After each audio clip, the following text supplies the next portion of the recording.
Assalamualaikum warahmatullahi wabarakatuh. Alhamdulillahirrabbilalamin. Wassalatu wassalamu ala asyrafil anbiya'i wal mursalin wa ala alihi wa sahbihi ajma'in. Alhamdulillah, segala puji bagi Allah, salawat dan salam kepada Rasulullah Sallallahu Alaihi Wasallam. Nah, pada video kali ini saya ingin mengkaji ulang apa yang telah saya pelajari pada mata kuliah psikologi pendidikan, yaitu tentang perkembangan sosial dan perkembangan moral.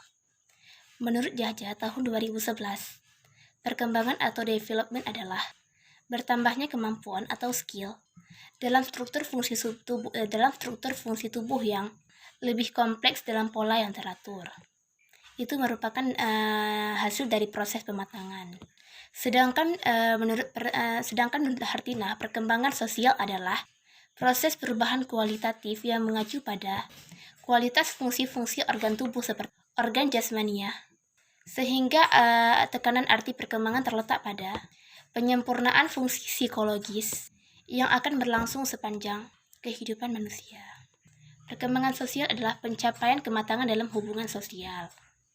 Perkembangan anak sangat berpengaruh pada proses perlakuan dan bimbingan orang tua terhadap anak dalam berbagai aspek kehidupan sosial atau norma-norma dan nilai-nilai kehidupan masyarakat, serta mendorong atau memberikan contoh kepada anak bagaimana menerapkan norma kelompok, moral, tradisi, budaya, serta membeberkan serta meleburkan diri menjadi satu kesatuan yang saling berkomunikasi dan berinteraksi serta bekerja sama. Menurut Harlock tahun 2011, perkembangan sosial adalah perolehan perilaku yang sesuai dengan aturan sosial, norma, dan nilai.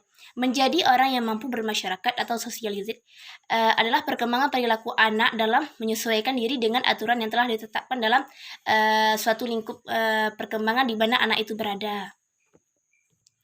Menurut Jajah tahun 2011, tahap perkembangan sosial anak itu dibagi menjadi 5 tahap, yaitu tahap pertama masa kanak-kanak awal usia, dimulai dari 0 sampai dengan 3 tahun atau disebut dengan subjektif. Yang kedua, masa krisis usianya dimulai dari usia 3 sampai dengan 4 tahun atau top alter. Yang ketiga, masa anak-anak akhir dimulai dari usia 4 sampai dengan 6 tahun. Di sini ada meliputi subjektif menuju objektif.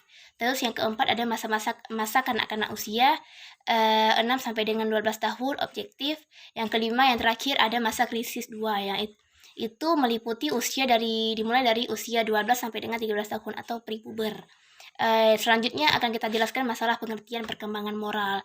Perkembangan moral adalah perkembangan yang berkaitan dengan aturan dan konvensi mengenai apa yang seharusnya dilakukan oleh manusia dalam interaksinya dengan orang lain atau dalam lingkungannya.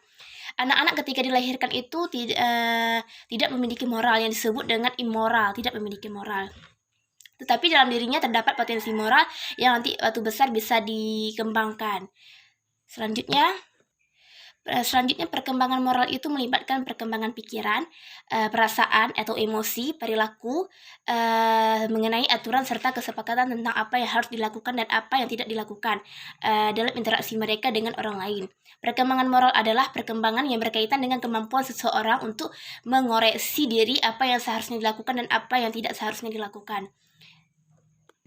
Berikutnya ada faktor-faktor yang mempengaruhi perkembangan sosial. Yang pertama, dari faktor keluarga. Keluarga atau orang tua berperan dalam perkembangan sosial dan moral anak, karena pada umumnya anak menceritakan segala keluh kesah, segala masalah yang dihadapinya kepada orang tua dan keluarga.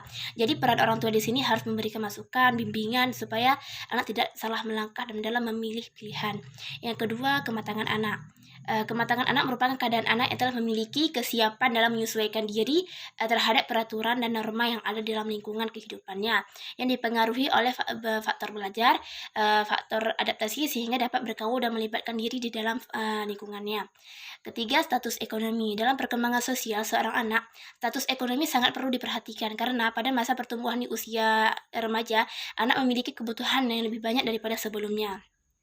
Jika ekonomi sulit didapatkan atau saat diminta kepada orang tua tidak dengan segera diberikan, maka anak cenderung akan melakukan hal-hal kriminal seperti mencuri.